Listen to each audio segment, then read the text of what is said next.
Welcome, everyone. I'm AJ Beretta with Glorifying Christ Fellowship.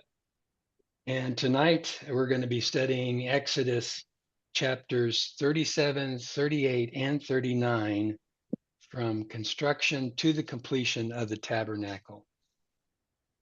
So I'm real glad to see everybody tonight. Thank you for your faithfulness and being here. And this is a pleasure to share this with you. And this is going to be a little bit different tonight. I'm not going to do if you read the email that I sent to you very late. Uh, it's not an expository line by line and verse by verse teaching because so much of the detail was covered previously in other chapters. So I'm going to just summarize, but I'm going to explain that a little bit further as we go. So last Thursday, we saw the beginning of the construction of the temple or the tabernacle. The people brought their contributions, and God wanted those to do it of a willing heart. And they did that, and they just wouldn't stop bringing them. And Moses had to tell them to stop. We got more than what we need. And then the craftsmen began to build, and they followed the plans that Yahweh had given to Moses when he was on the top of Mount Sinai. Now, chapter 36 marked this turning point from the blueprints and planning to actually hands-on construction. And the chapters repeat earlier instructions, but the purpose is not redundancy. Purpose is confirmation and obedience. The repeated message throughout the chapter is people did exactly what Yahweh commanded. So that's the primary thing. They're going to be very obedient to the details that God has had them do. And the wonderful reward will be that God will accept what the work that they've done. Now, we've seen in the past times in the Old Testament, when God would accept something, he would often answer by fire. He would light the offering. He would burn up the offering. And so as we approach chapter 40, we'll learn more about how well he accepts it.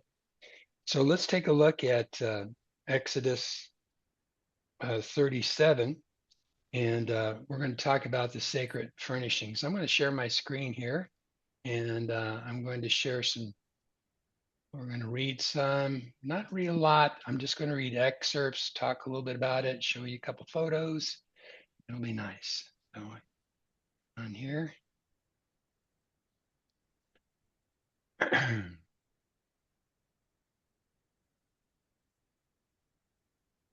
Okay, it should be populating now. Good, looks good, great. Glad to hear that. Okay, so the sacred furnishings are being made now. In chapter 37, we're looking at in the REV, the craftsmen construct the central furnishings of the tabernacle. Now, rather than read every verse, we will read just portions that show what's being built. So let's start out with Exodus 30, verse 1 and 2. Bezalel made the ark of acacia wood. Its length was 2.5 cubits. And we know a cubit is about 1.5 feet. And its width was 1.5 cubits. And its height was 1.5 cubits. He overlaid it with pure gold inside and outside and made a molding of gold for it around it. So these verses describe the making of the ark. He had it made of acacia wood, overlaid in pure gold with a molding. The ark was the most sacred object in the tabernacle. It represented the place where Yahweh would meet with his people. So it's far more than simple furnishing or furniture. It was a symbol of God's presence and covenant relationship. And the cover of it, let's look at verse 10, and let's get down to 10.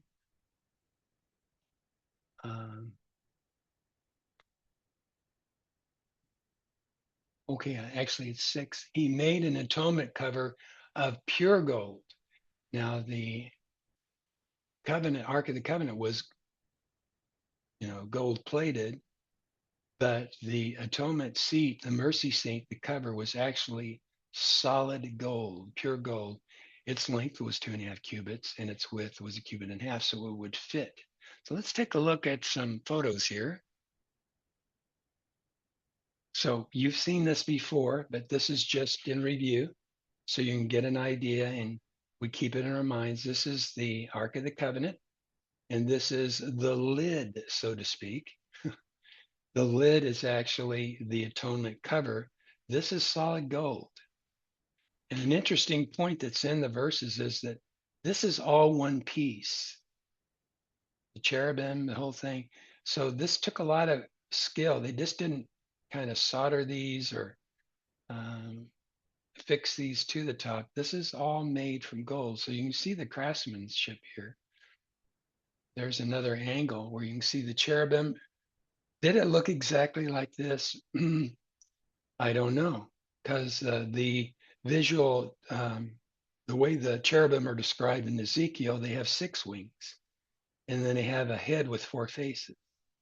So this might be a different style of cherubim, or it might not be exactly, because this is just what people think they would look like. And this is we don't have the ark. It was lost when the temple was destroyed in 70 AD, and it has not been found, if it even exists. So we don't know. But that's kind of nice. So we can get a little idea here of what it looked like. And just remember that. Okay. Let's go on to verse 10 here.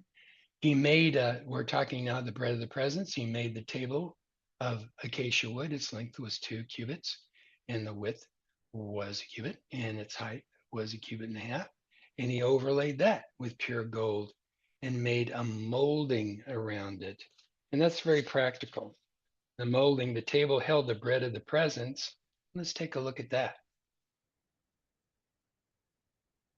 Here's a picture of the, a reasonable guess. Actually, as you recall, when we talked about how much flour went into making one loaf, the loaves should probably be 3 or 4 times this size.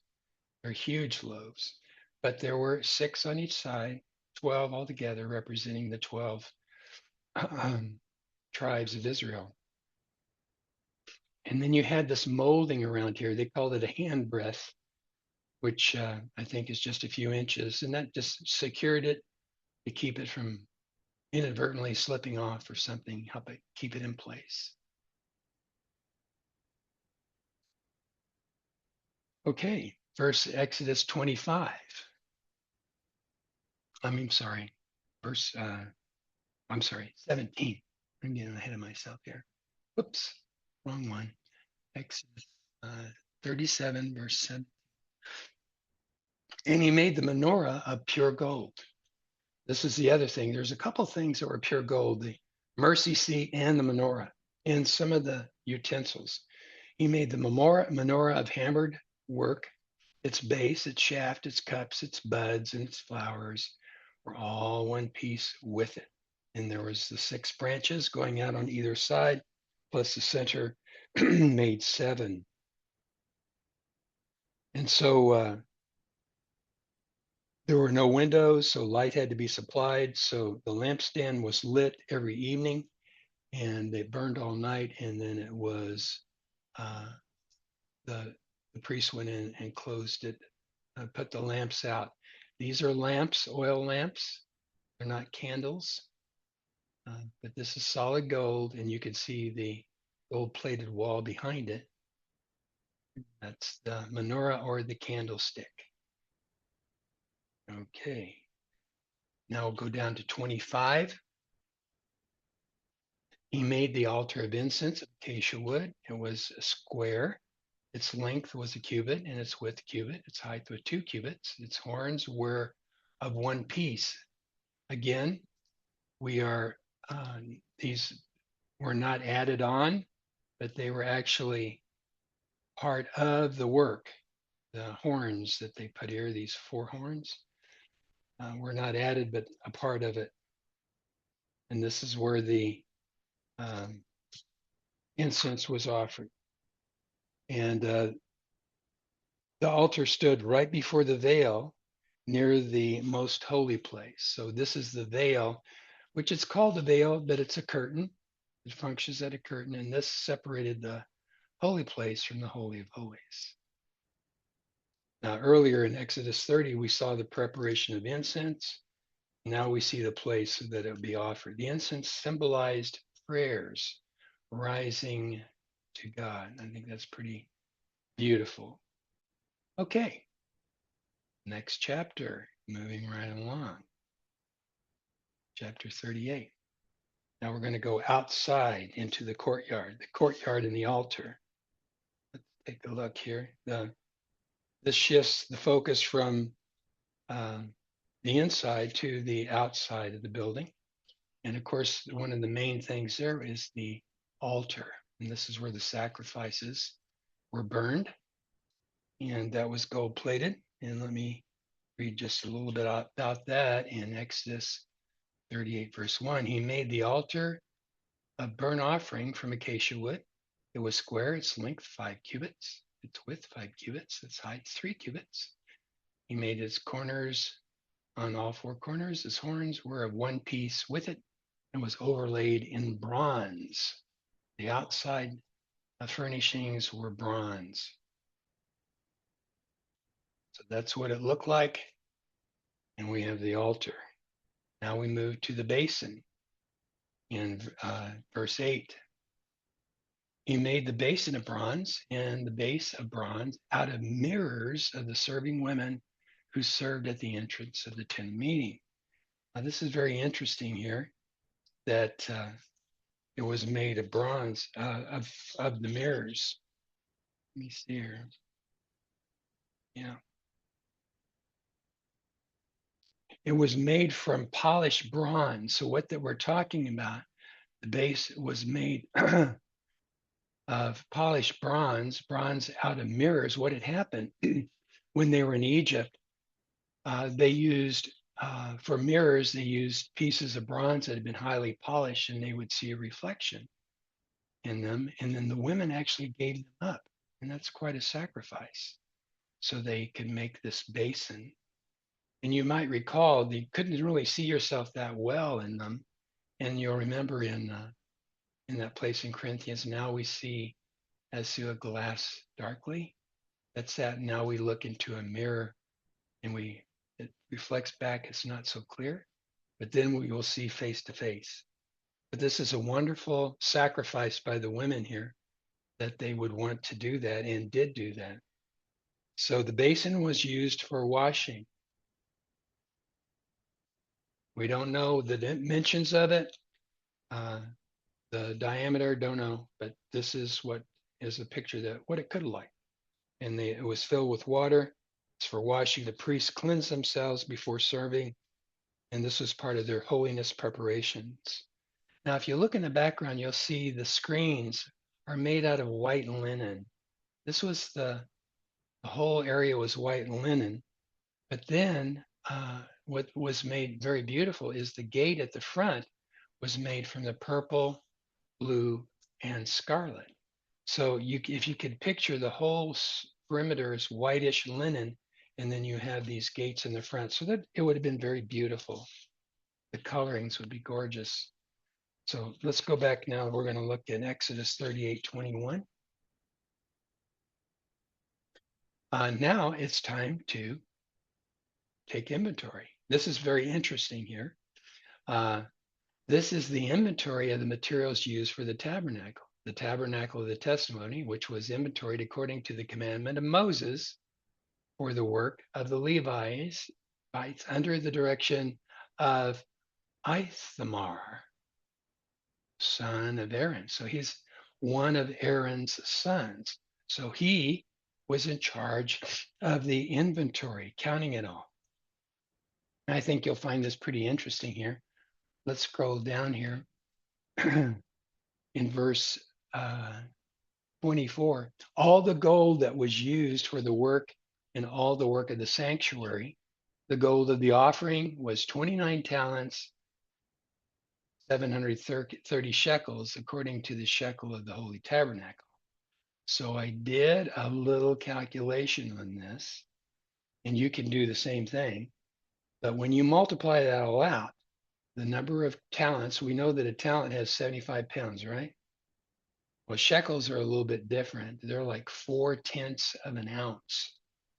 When you multiply that out, divide it by, get all the ounces that are here, that's 2,193 pounds. That's a little bit of over a ton of gold.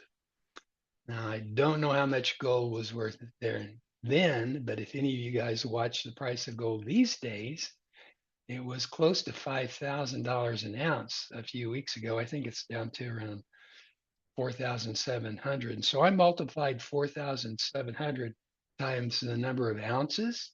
When you calculate 2,193 pounds times 16, you get the number of ounces. $171 million in today's standards.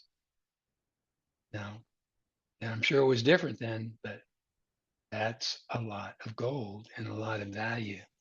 I thought that was really, now, of course, things are different now, but so that is 171 million is a lot. Even a few million is a lot, especially back then. So now let's move on to the next one. That was the amount of gold. But now let's look at the silver. I'm going to share here.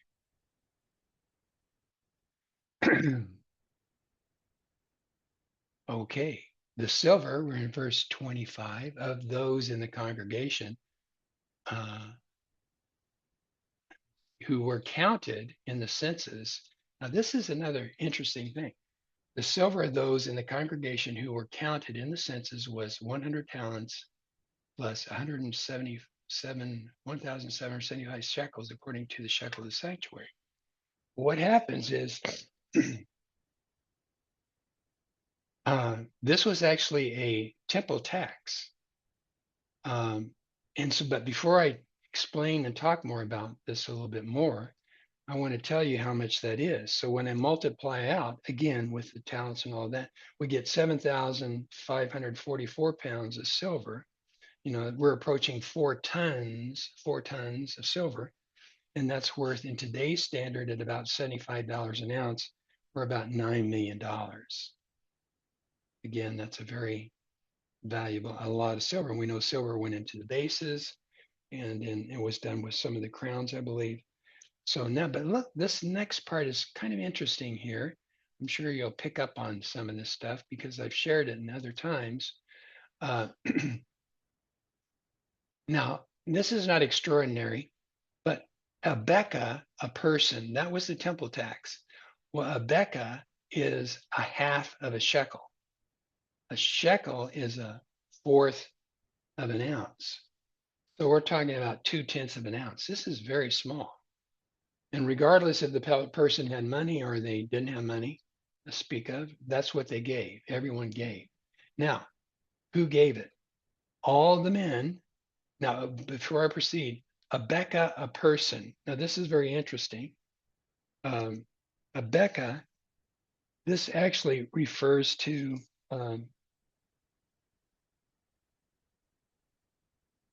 a skull. A 26 verse 2, a beka, a skull.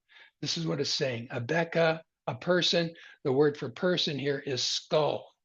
And this was a typical terminology when counting people. Now, those of you who have heard me talk about this, Jesus Christ was crucified in Golgotha.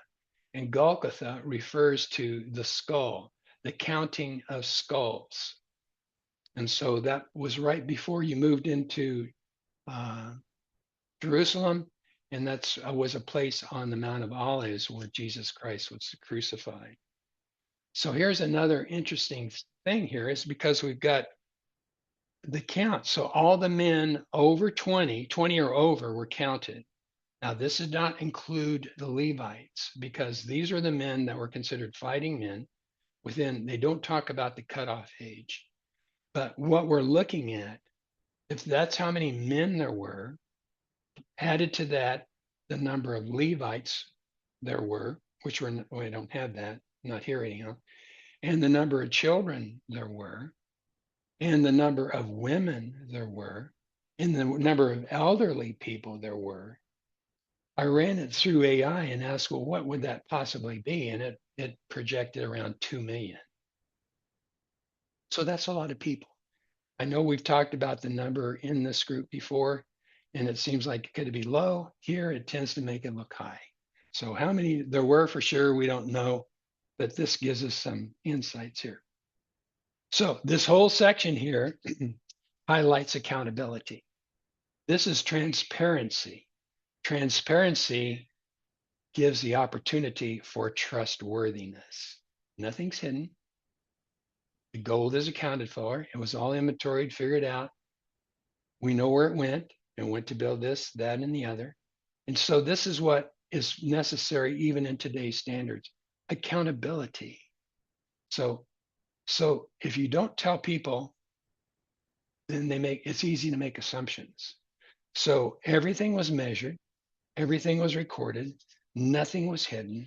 This reflects integrity in handling the resources dedicated to God's service. Now, that's a great lesson that could be brought into today's standards. Here's the abundant sharing. How much is it? Where is it spent? Is it spent on salaries? Is it spent on mission work? Is it spent on whatever, office supplies or phones or whatever? In our ministry, no salaries, no phones, no reimbursement. Well, if we fly somewhere, we flew to North Carolina, we got reimbursed to go see Mike and that particular deal. But and then last year I sent out a whole year's worth of what we had done for a year. So everybody got to see what happened. And if there's not enough detail, then I'm always open for you to ask me questions because nothing's hidden. There's no secrecy. Nothing is being done that we're ashamed of. It's all open and above board. I'm thinking about maybe doing this on a quarterly basis. If I can make the time and do the reports, I'll do this once a quarter, which we just finished the first quarter. Okay, it's a helpful observation. Dennis Prager has something to say about it. He said it's a healthy way to keep communities transparent, which builds trust. And I think that's a huge thing. So now we're ready for the next chapter. So let me go into this. And we are just moving through these chapters here. We're going to go into 39. Okay, and there we go. And if this stuff will move out of my way, we'll get into 39. Okay, now we're into the priestly garments. Of blue, purple, and scarlet, they made garments for officiating, for serving in the holy place. They made the holy garments for Aaron, just as Yahweh had commanded. So the craftsmen made the garments for Aaron and the sons. Garments identified the priests, set apart for sacred service. The high priest carried the names of the tribes on the breastplates.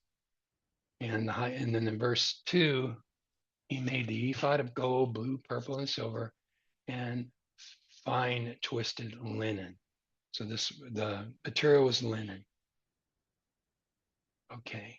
And as we move down, the breastplate was made with the work of skillful workmen, like the work of ephod, gold, blue, purple, scarlet, fine twisted linen. It was square. And then the stones were according to the names of the sons of Israel, according to their names, like the engravings of a seal. So they were actually cut out in the stones. So the making of the robe was of the ephod, which was kind of like it was an outer robe, and this was special for the priest. The robe of the ephod of robe work, namely blue, the opening of the robe, that would have been the neck hole, was like the opening of a coat of mail with a binding around its opening so it would not tear. They made bells of pure gold, and then they had they made these little pomegranate looking things around the trim. And one of the things that they did for the high priest was they actually, besides the purple, blue, and scarlet, there was also threads of gold. And that just amazes me. They could make threads of gold that wouldn't break, and they would do that. There must have been a lot of love and detail in this. Let's go on down here. Now it's time for inspection. Guess who's going to do it? Moses' inspection of the tabernacle. In verse 32, all the work of the tabernacle of the Ten Meetings was finished. The children of Israel did according to all that God, Yahweh, commanded Moses. So they did. They brought the tabernacle to Moses, the tent with all its accessories, its clasps, its boards, its bars, its pillars, its bases, coverings, rams, skin dyed red, the covering of dugon skins, the veil of the screen, the ark of the testimony with its poles, the atonement cover, the table of all of its accessories, the bread of the presence, the pure gold menorah and its oil lamps with the lamps set in proper order, and all of its accessories, the oil for the light, the golden altar, the anointing oil, the fragrant incense, the screen for the entrance of the tent, the bronze altar, the grate of bronze, its poles and all its accessories, the bronze basin and its base, the hangings of the courtyard, its pillars, its base, the screen of the gate of the courtyard, its cords, its pegs, all the accessories for the service of the tabernacle of the tent of meetings, the garments for officiating, for serving in the holy place, the holy garments for Aaron the priest, and the garments for his sons to serve as priests. So the children of Israel did all the work according to all that Yahweh commanded Moses.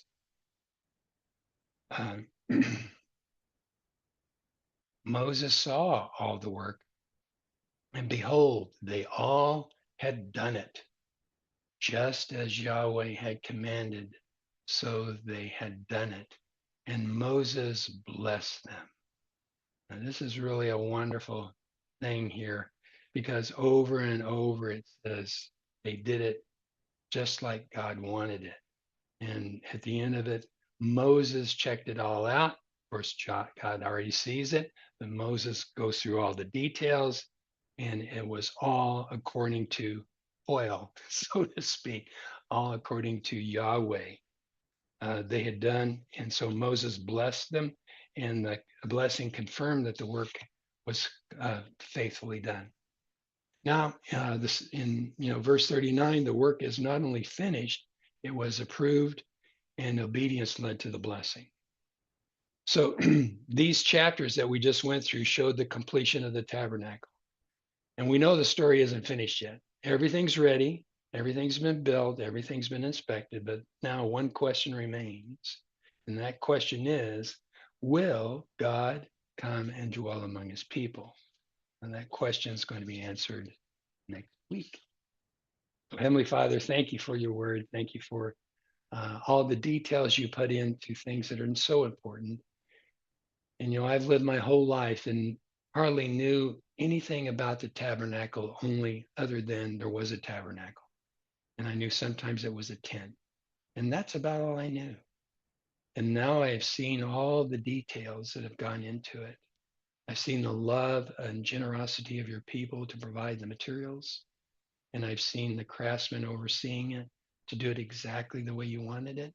And I see the man who did the inventory of the work to tell us all that went into it, the weight of all the gold and the other stuff that was really expensive, and all the detail and heart that you put in this chapter after chapter after chapter. 40 days talking to Moses on the Mount Sinai. This was a big deal.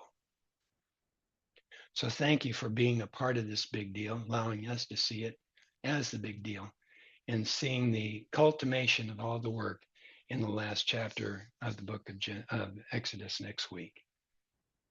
We thank you for your grace and mercy and how we get to know and understand you better when we study your word. In the name of Jesus Christ, amen.